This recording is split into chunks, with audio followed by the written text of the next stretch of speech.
Stop trying to make your life look like a Pinterest board. We've been told a lie. We think slow living looks like a cottage in Cotswold, beige linen, and a bank account that doesn't panic when you buy organic kale. We are suffering from a famine of presence. We move through our days like we're sprinting towards a finish line that keeps receding, treating our lives like a checklist to be conquered rather than a reality to be inhabited. We've been conditioned to believe that existing is a waste of time and that every second not spent producing is a second lost. We feel delusional for wanting to just breathe when the world tells us we should be grinding. We've been taught to rush through the now to get to a better version of ourselves that's always just one more task away. But have we considered that we aren't actually running toward a future? We're just running away from ourselves. My life is often defined by the in-between. I wake up in a random hotel rooms where the air is recycled and the city outside the windows are temporary. I am constantly on the go, navigating schedules that change before I can even unpack, leaving me with just a version of exhaustion that feels like it's settled into my very marrow. It is a life of transit, and if I'm not careful, I can spend my entire existence just passing through.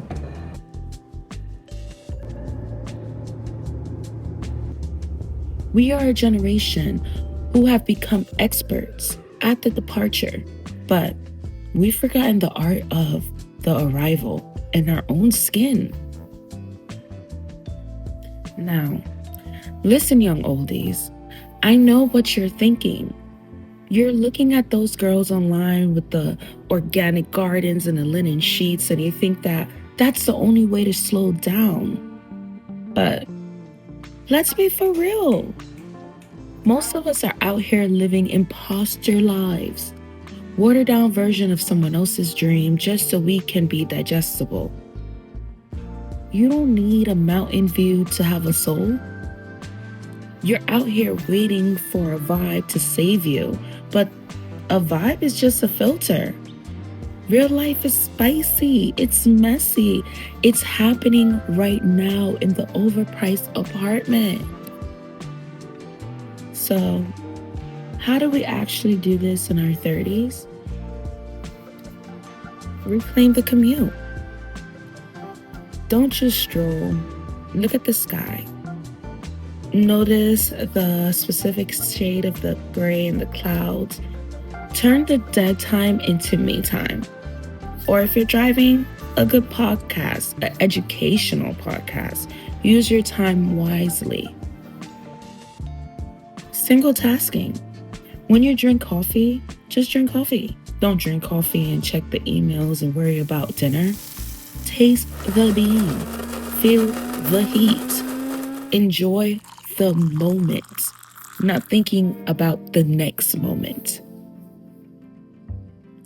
The no is sacred.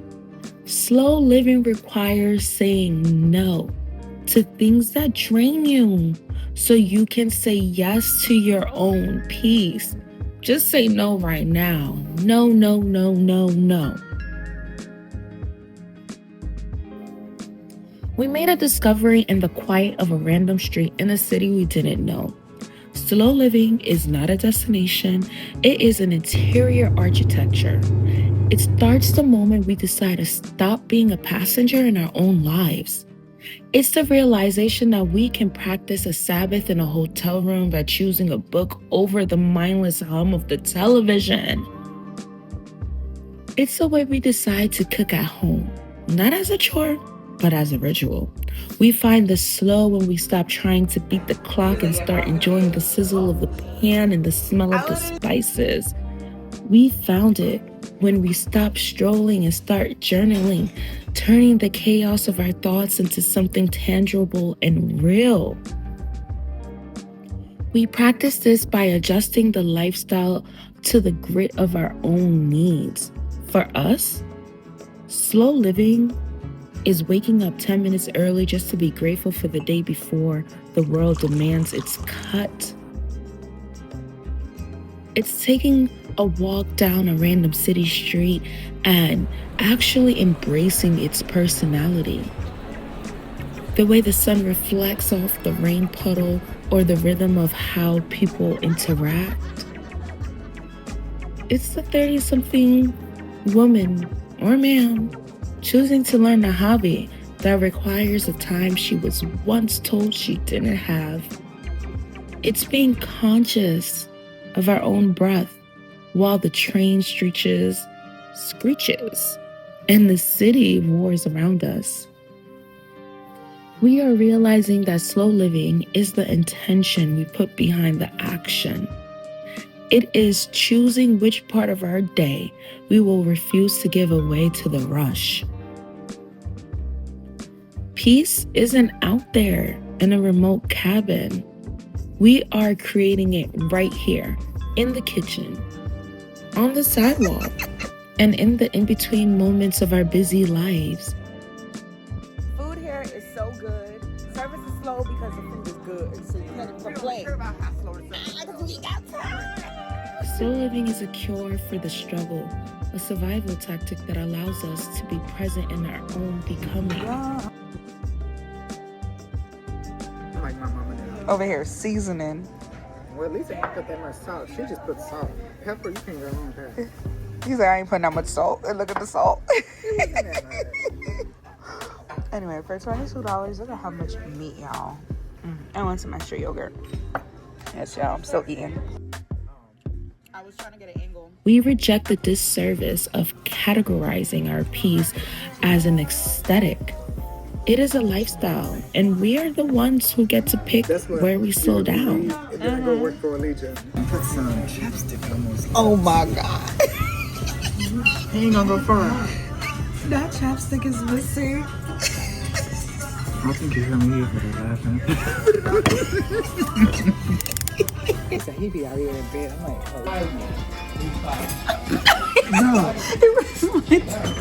No, because I'm looking to see. I'm trying to think what it looks like. It looks like freaking like. This is so good.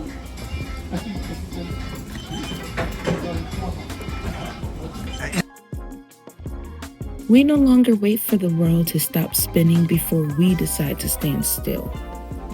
Have we become so addicted to the rush that we've forgotten to just be?